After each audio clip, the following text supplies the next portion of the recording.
வணக்கம் தோழர்களே. கரூர் சம்பவத்துல எடுக்கப்பட்ட வீடியோக்கள் புதுசா இன்னமும் வந்துட்டு இருக்கு. 2 நாளைக்கு முன்னாடி ஒரு வீடியோ பேர அதிர்ச்சியை உண்டாக்கி இருக்கு தொடர். இதுக்கு இடையில ஜனநாயகன் திரைப்படத்தை மொத்தமா சோழிய முடிச்சு பெட்டிக்குள்ள அனுப்பியிருக்கு நீதிமன்றம்.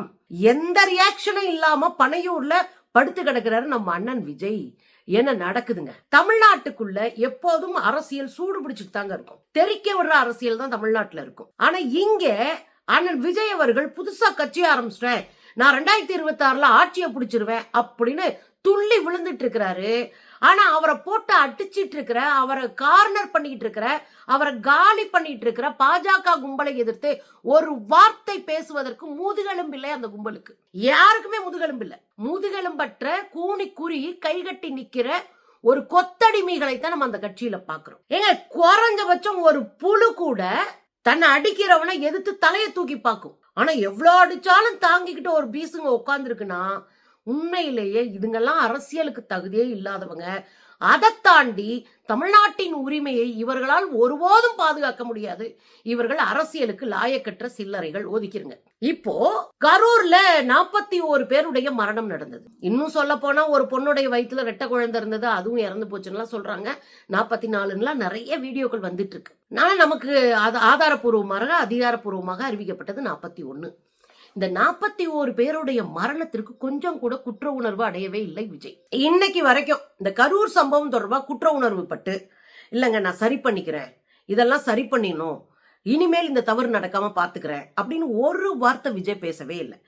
இந்த குற்ற உணர்வே இல்லாம இந்த சம்பவத்தை, இந்த விபத்தை, இந்த மிகப்பெரிய துயரத்தை கொஞ்சம் கூட கூச்சம் இல்லாம திமுகவின் மீது பழியாக போட்டுக்கிட்டே இருக்கிறாங்க. இன்னைக்கு வரைக்கும் அந்த வேலையை தான் அந்த கும்பல் செஞ்சுட்டே இருக்கு. நேத்து பத்திரிகையாளர்கள் ஒரு கேள்வி கேட்கிறாங்க. யாருக்கிட்ட? அருண்குமார்னு ஒரு ஆள் இருக்காரு, தான் பெரிய ஆபீசர்னு பதவியெல்லாம் ரிசைன் பண்ணிட்டு இங்க ஓடி வந்தாரு. இந்த அருண்குமார் கிட்ட ஒரு கேள்வி கேட்கிறாங்க. இந்த அருண்குமார் என்ன பதில் சொல்லிருக்கணும்? அந்த கேள்விக்கு சரியான பதில சொல்றவன் தான் தலைவன். பத்திரிகைக்காரங்க என்ன கேக்குறாங்க அருண்குமார்ட்ட? சிபிஐ விசாரணையில உங்களை நெருக்கடி கொடுக்குது பாஜக, நாங்க கூட ஆதரவா நிக்கிறோம் உங்களுக்கு, ஆனா பாஜக நெருக்கடி கொடுக்குதுன்னு திமுக தரப்புல பேசப்படுது என்ன அப்படின்னு கேட்டா, அதெல்லாம் ஒண்ணு இல்லைங்க, எல்லாரும் எங்களை சாத்துறாங்கன்னு சொல்லு. இல்ல, ஆமாங்க, பாஜக எங்களை ஒடுக்க பார்க்கிறது, பாஜகவுக்கு அஞ்ச மாட்டோம், அடிபணிய மாட்டோம், நீங்க என்ன பண்ணாலும் நாங்க மக்களுடைய உதவியோடு எழுந்து நிற்போம் சொல்றவன் தலைவன். ஆனா இந்த பீசுங்களுக்கு தான் அந்த குவாலிட்டியே இல்லையே. அதனால இவர் என்ன பண்றாருன்னா, இவங்க கேட்ட கேள்வி, ஏங்க உங்களை அழுத்தம் கொடுக்குதா பாஜக அப்படின்னு கேட்டா இவர் சொல்றாரு, பாஜகவினுடைய தலைவரே உள்துறை அமைச்சர் அமித்ஷாவை வைத்து, அமித்ஷாவை மேடையில வச்சுக்கிட்டே இந்த பிரச்சனைக்கு காரணம் யார்? அங்க செந்தில் பாலாஜி தான் அப்படின்னு பேசினாரே, அது கேட்கலையா நீங்க? பாஜக என்ன சொல்லுது, பாஜகவினுடைய தமிழ்நாட்டு தலைவர் என்ன சொல்றாருன்னு தெரியும்ல அப்படின்னு பதில் சொல்றாரு. இது எப்படி புரிஞ்சுக்கிறதுன்னு முதல் யோசிங்க. பாஜகவினுடைய தலைவரும் பாஜகவும் என்ன சொன்னா உங்களுக்கு என்ன? நீங்க பாஜகவினுடைய கொள்கை எதிரிகள் தானே, உங்களுக்கு பாஜக கொள்கை எதிரி தானே. அப்ப கொள்கை எதிரி சொல்றத நீங்க மேற்கோளா எடுத்து காட்டுறீங்கன்னா நீங்க யாரு? கொள்கை எதிரி உங்களை சிபிஐல வச்சு சிக்க வச்சு அடிச்சு ஆடிட்டு இருக்கான். கொள்கை எதிரி உங்களுடைய ஜனநாயகன் படத்தை திரையிட விடாம நீதிமன்றத்தின் வாயிலாக முடக்கிட்டு இருக்கான், சென்சார் போர்டு வாயிலாக முடக்கிட்டு இருக்கான். ஆனா நீங்க அத கேள்வி கேட்க துணிச்சல் இல்லை, துப்பு இல்ல. ஆனா நீங்க என்ன கேக்குறீங்க? பாருங்க, அவங்களே சொல்லிட்டாங்கல்ல, அதுவும் உள்துறை அமைச்சரை வச்சே சொல்லிட்டாங்கல்ல, அப்போ நீங்க எல்லாம் சேர்ந்து கூட்டா சேர்ந்துகிட்டு உள்ளடி வேலை பாக்குறீங்களா? அப்போ உங்க நோக்கம் என்ன?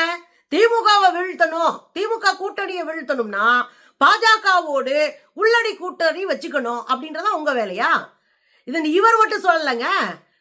முந்தா நாள் இங்க டெல்லியில பேட்டி கொடுத்த நிர்மல் குமாரா அத்தான் சொன்னாருன்னா பாத்துக்கங்க.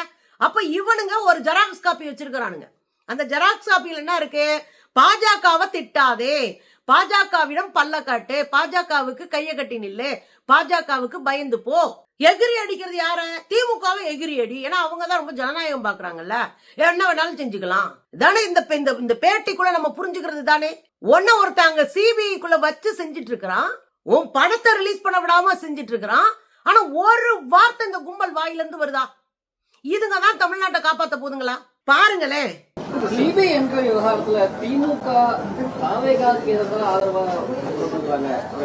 பாஜக இதுக்கு பின்னாடி இருந்து நடத்துறாங்க தாவேகாவுக்கு திமுக சொல்றாங்க. திமுக அப்படி சொல்றாங்க, பாஜக என்ன சொல்றாங்க? பாஜக என்ன சொல்றாங்க சொல்லுங்க. அவரு பாஜகவோட மாநில தலைவர் என்ன சொன்னாரு? அது தெரியும்ல. கடுப்பாகுமா இல்லையா? இதுக்கு இடையில ஜனநாயகன் படத்தினுடைய வழக்கு நேத்து விசாரணை நடந்துச்சுங்க. 3 நீதிபதிகள், அதாவது தமிழ்நாட்டினுடைய சென்னை உயர் நீதிமன்றத்தின் தலைமை நீதிபதி தலைமையில 3 நீதிபதிகள் கொண்ட பெஞ்ச் விசாரிக்குது. அந்த விசாரணை ஜனநாயகன் படத்துக்கு சர்டிபிகேட் கொடுங்கன்னு கேட்டுதான் விசாரணை. ஆனா அங்க உட்கார்ந்துட்டு என்ன பேசினாங்க தெரியுமா பாஜக கும்பல்? அதாவது பாஜக கையில் இருக்கிற தணிக்கை வாரிய கும்பல் என்ன பேசுறாங்க? நாங்க இறுதி முடிவெடுக்கல இன்னமும். என்னவா? இந்த படத்துக்கு சர்டிபிகேட் கொடுக்கறதுக்கான இறுதி முடிவை இன்னும் எடுக்கலையா? எங்களுக்கு அவகாசம் வேணும். என்னவா? எங்களுக்கு இன்னும் அவகாசம் வேணும், நாங்க இன்னும் இறுதி முடிவெல்லாம் எடுக்கல. அப்புறம் ஒரு டீம் பார்த்திருக்கிறாங்க, அதிகாரிகள் யாரும் பார்க்கல. தனி நீதிபதி அம்மா இவங்க கேட்டது சர்டிபிகேட் கொடுக்க சொல்லி, ஆனா அந்த அம்மா நாங்க மறு ஆய்வுக்கு அனுப்புனதை ரத்து பண்ணிட்டு போறாங்க, அது தவறு. இப்பெல்லாம் விவாதம் ஓடிக்கிட்டு இருக்கு. நேத்து கடைசியில யார் தான் பார்த்தீங்க அப்படின்னு நீதிபதி கேட்டா, தலைவர்கள் யாரும் பார்க்கல, அதிகாரிகள் யாரும் பார்க்கல, ஒரு சின்ன டீம் உட்காந்து பார்த்தோம். சின்ன டீம் தானே எப்பயும் பார்க்கும், எப்பயுமே சின்ன டீம் தானங்க பார்க்கும். இந்தியா முழுவதும் ஆயிரக்கணக்கான படங்கள் வருது ஒரு மாசத்துக்கு. அப்ப சின்ன டீம் தானே பார்க்கும். அந்தந்த டீம் பார்த்தானே அதை முடிவெடுக்கணும். நாங்க ஒரு டீம் பார்த்தோம், மேலதிகாரி ஒருத்தர் பார்த்துட்டு அதுல பிரச்சனை இருக்குன்னு சொன்னதுனால மேல அனுப்பிட்டோம். அது எங்களுக்கு டைம் எடுக்கும். இன்னும் நாங்க முடிவு பண்ணல, இறுதி முடிவு நாங்க எடுக்கல. நீங்க 14 இடத்துல கட் பண்ணி அனுப்புனா அதுதான் இறுதின்னு நினைக்காதீங்க. நீ என்ன கேக்குற? 14 இடத்த கட் பண்ணி அனுப்புன்னு கேக்குற. சென்சார் போர்டு கேக்குது. இந்த 14 இடத்த கட் பண்ணி அனுப்புன்னு சொன்னோன்னா இந்த படக்குழு அதை கட் பண்ணி அனுப்புது. அதானே செய்ய முடியும். ஆனா அது மட்டுமே இறுதி இல்லைன்னா என்ன பண்ண போறோம்? அந்த படத்தை பெட்டியில போட்டு படுக்க போறீங்களா? தலையணையா வச்சு படுக்க போறீங்களா? என்னங்க நீங்க? ஒரு நியாயம் தர்மம் வேணாம்? அந்த கும்பல் தான் தொடர்நடிங்க கும்பல்னா தமிழ்நாட்டுல வர்ற எல்லா படத்தையும் இதே மாதிரி பண்ணிட்டு உட்காந்துருப்பீங்களா? இது என்ன நியாயம்? நமக்கு கோவம் வருதுங்க, அந்த கோவம் கூட அந்த கும்பலுக்கு வரல. அதுக்கப்புறம் சொம்படி கும்பலா இருக்கு. இன்னொரு வார்த்தையும் வைக்கிறாங்க, 75 நிமிஷத்துக்கு மேல ஓடுற படமா இருந்தா, எல்லா படமும் 75 நிமிஷம் தான் ஓடுது, அதுக்கு மேலதான் ஓடுது. குறைஞ்சது 2.25 மணி நேரம், கூடுனது 2.25 மணி நேரம் தான் எல்லா படமும் எடுக்கிறாங்க. சில படங்கள் 3 மணி நேரம் ஓடுது. எல்லா படமுமே 75 நிமிஷத்துக்கு மேலதாங்க ஓடுது. புதுசா கண்டுபிடிச்சு வர்றானுங்க. 75 நிமிஷத்துக்கு மேல ஒரு படத்துடைய டைம் டியூரேஷன் இருந்ததுன்னா அதை நாங்க உயர் அதிகாரிகள் பார்ப்பாங்க, தலைவர்கள் தான் பார்க்கணும். புதுசு புதுசா சொல்றானுங்க. இதுக்கு இடையில நீதிபதிகள்லாம் அவங்களுக்குள்ள குசு குசுன்னு பேசிட்டு அமைதியா இருக்காங்க. கோர்ட்டு என்னங்க நடக்குதுங்க? ஒரு ஜனநாயகன் படம், அது ஒரு உப்மா படம், அது ஒரு கமர்ஷியல் படம், மசாலா படம், அது போய் எதுக்குங்க புடிச்சு தொங்கிட்டு இருக்காங்க இந்த கும்பல்? இப்ப நீங்க பராசக்தி படத்துல 52 இடத்துல சவுண்ட கட் பண்ணீங்க, 27 இடத்துக்கு மேல கட் பண்ணி விட்டீங்க படத்தை. தீ பரவட்டும் அப்படின்னா அதை நீதி பரவட்டும் போட்டீங்க. எல்லா யோக்கியத்தனம் பண்ணி ரிலீஸ் பண்ண விட்டீங்க. அது ரொம்ப சர்ச்சையான ஒரு படம், அரசியல் படம், அது ரொம்ப முக்கியமான ஒரு படம். அதுலதான் நீங்க உள்ளடி வேலை பார்ப்பீங்கன்னு பார்த்தா, நீங்க ஒரு ஜனநாயகம் படத்தை தூக்கிட்டு உள்ளடி வேலை பாக்குறீங்கன்னா உங்க நோக்கம் என்ன அப்படின்றத நம்ம கேள்வி. நேத்து கடைசியில் என்ன ஆகி போச்சு அப்படின்னா, வழக்காடி முடிச்ச பிறகு தீர்ப்பு தேதியை சொல்லாம தீர்ப்பு ஒத்தி வைக்கப்பட்டது. 22ஆம் தேதி திரும்ப கூடுவோன்னு சொல்லணும்ல, அதெல்லாம் சொல்லல. தீர்ப்புக்கு தேதியே சொல்லாம ஒத்தி வைக்கப்பட்டிருக்கு. அப்ப இன்னும் எப்ப வரும்னே தெரியாது ஜனநாயகன் படம். கோவப்பட்டிருக்கணுமா இல்லையா? 500 கோடி ரூபாய் போட்டு நீ ஒரு படம் எடுத்தேன்னா அதுக்காக நாங்க அவசரமா உங்களுக்கு நிவாரணம் கொடுக்க முடியாதுன்னு உட்கார்ந்து நீதிமன்றத்துல இந்த தணிக்கை குழு தணிக்கை வாரிய சொல்லிக்கிட்டு இருக்குன்னா நீங்க என்ன பண்ணிட்டு இருக்கீங்க? இந்த ஒரு திரைப்படத்தை வெளியிடுவதற்கு கூட உங்களால ஒண்ணும் பண்ண முடியலையே. ஒரு திரைப்படத்தை காப்பாத்தி திரையிட முடியலையே உங்களால. அதுக்கு முதுகெலும்பு இல்லையே, அதை கேள்வி கேட்க முடியலையே உங்களால. நீங்க எப்படி தமிழ்நாட்டினுடைய தனித்துவத்தை காப்பாத்துவீங்க? நீங்க எப்படி தமிழ்நாட்டினுடைய உரிமையை, தன்னாட்சியை காப்பாத்துவீங்க? நீங்க எல்லாம் ஆட்சிக்கு வரணும் ஆசைப்படலாமா? இதுக்கு இடையில தாங்க கரூர்ல இருந்து மிக முக்கியமான வீடியோ ஒன்று ரிலீஸ் ஆயிருக்குங்க. இந்த கரூர் சம்பவத்துல இருந்து ஒரு வீடியோ ரிலீஸ் ஆயிருக்கு. இவர் வண்டியை நிப்பாட்டிட்டாரு, பேசவே ஆரம்பிக்கல. இந்த பேசவே ஆரம்பிக்காத சூழ்நிலையில அந்த மக்கள் வெள்ளம் இருக்கு பாருங்க, அவங்க கதறாங்க, மூச்சு விட முடியாம கதறியான ஒரு பெரிய ஓலம், மரண ஓலம் கேக்குதுங்க காதுல. அதுல மாடியில நின்றிருந்த ஒரு பையன், அவர் தான் அந்த வீடியோவை எடுக்க சொல்றாரு. அவர் ஒரு பத்திரிகை நிருபர்னு வச்சுக்கோங்களேன். அந்த வீடியோ அது ஜூம் பண்ணு சொல்லிட்டு அந்த காட்சியை ஜூம் பண்ணுறாரு. பெரிய கூட்டம். ஒரு அம்மா மயக்கம் போடுறாங்களா, அந்த அம்மாவை அள்ளிட்டு போறாங்க, இன்னொரு அம்மா மயக்கம் போட்டாங்க அப்படின்னு அவர் வந்து ரன்னிங் கமெண்ட்ரி கொடுத்துட்டு இருக்காரு. ரொம்ப பரிதாபமா இருக்கு. அவ்வளோ பெரிய அலைகடலா அந்த மக்கள் உயிருக்கு போராடி கதறிக்கிட்டு இருக்கிற அந்த காட்சியை பார்க்கவே முடியலங்க. பாருங்களேன்.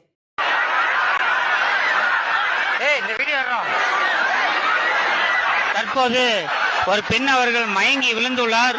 அவரை தூக்க முடியாமல் அள்ளி கொண்டு வருகிறார்கள்.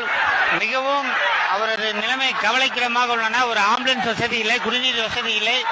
பெண் ஒருவர் மயங்கி விழுந்து மிகவும் மோசமான நிலைமையில் வருகிறார். பாத்தீங்கல்ல, கொடூரமா இருக்குங்க. முடியவே இல்லைங்க. என்னங்க பண்ணி வச்சிருக்கிறாங்க? 41 பேர் மரணத்துக்கு முன்னாடி உயிரை காப்பாற்ற முடியாம அந்த மக்கள் அலறல் காதுக்குள்ள இன்னும் ஒலிக்குதுங்க. பார்க்கும்போது அப்படியே பயங்கரமா கோவமாகுதுங்க. என்னங்க நடக்குதுங்க? ஆக மொத்தம் தன்னுடைய படத்துக்காகவும் போராட மாட்டாங்க. சிபிஐ கிட்ட சிக்கிக்கிட்ட விஷயத்தையும் வெளியே சொல்ல மாட்டாங்க. சிபிஐ கிட்ட வச்சு செஞ்சு அனுப்புன பாஜகவை குற்றம் சொல்ல மாட்டாங்க. இவங்களுடைய ஒற்றை எதிரியா திமுக பக்கம் நிப்பாங்க. என்னங்க இது? திமுகவை குற்றம் சொல்றது மட்டும் அரசியல் இல்லைங்க. உங்களை போட்டு அடிச்சு சாத்தி காணாமாக்கிட்டு இருக்கிற ஒரு கூட்டத்தை உங்க ரசிகர்கள்ட்ட கூட நீங்க சொல்லல. நான் அரசியல் தோத்து போவீங்க. அதுக்கு நிறைய வரலாறு உண்டு மிஸ்டர் விஜய்.